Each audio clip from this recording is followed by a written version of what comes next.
Dubai നഗരത്തിന്റെ വിവിധ ഭാഗങ്ങളിൽ ദീർഘകാലത്തേക്ക് വാഹന പാർക്കിംഗ് അനുവദിക്കുന്നതാണ് പരിഷ്കരിച്ച പാർക്കിംഗ് സംവിധാനം. നിശ്ചിത ഫീസ് അടച്ച് ഒരു മാസം മുതൽ ഒരു വർഷം വരെയുള്ള കാലയളവിലേക്ക് പാർക്കിംഗ് സ്ലോട്ടുകൾ ഉപയോഗിക്കാം. Dubai hills, Silicon oasis, Wasl community, road side parking സ്ലോട്ടുകൾ, വിവിധ മേഖലകളിലെ RTA പാർക്കിംഗ് കേന്ദ്രങ്ങൾ എന്നിങ്ങനെ പല ഭാഗങ്ങളിൽ പലതാണ് നിരക്ക്. ദുബായ് ഹിൽസിൽ ഒരു മാസത്തേക്ക് 500 ദിർഹം, 3 മാസത്തേക്ക് 1400 ദിർഹം, 6 മാസത്തേക്ക് 2500 ദിർഹം, ഒരു വർഷത്തേക്ക് 4500 ദിർഹം എന്നിങ്ങനെയാണ് ഈടാക്കുക. സിലിക്കൺ ഒയാസിസ് സോൺ Hൽ 3 മാസത്തേക്ക് 1400-ഉം 6 മാസത്തേക്ക് 2500-ഉം ഒരു വർഷത്തേക്ക് 4500-ഉം നൽകണം. വാസൽ കമ്മ്യൂണിറ്റിയിൽ ഒരു മാസത്തേക്ക് 300 ദിർഹവും ഒരു വർഷത്തേക്ക് 2800 ദിർഹവുമാണ് നിരക്ക്.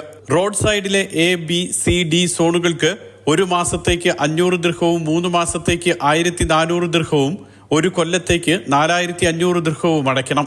ഉൾപ്രദേശങ്ങളിലെ B, D സോണുകൾക്കാണ് നിരക്ക് ഏറ്റവും കുറവ്. B, D പ്ലോട്ടുകൾ ഒരു മാസത്തേക്ക് 250 ദിർഹവും 3 മാസത്തേക്ക് 700 ദിർഹവും ഒരു കൊല്ലത്തേക്ക് 2400 ദിർഹവുമാണ് നൽകേണ്ടത്. ഔദ്യോഗിക വെബ്സൈറ്റ് വഴിയോ മൊബൈൽ ആപ്പ് വഴിയോ അപേക്ഷ സമർപ്പിക്കാമെന്ന് പാർക്കിംഗ് സേവന ദാതാക്കളായ പാർക്കിംഗ് കമ്പനി വ്യക്തമാക്കി. Mathrubhumi news, Dubai.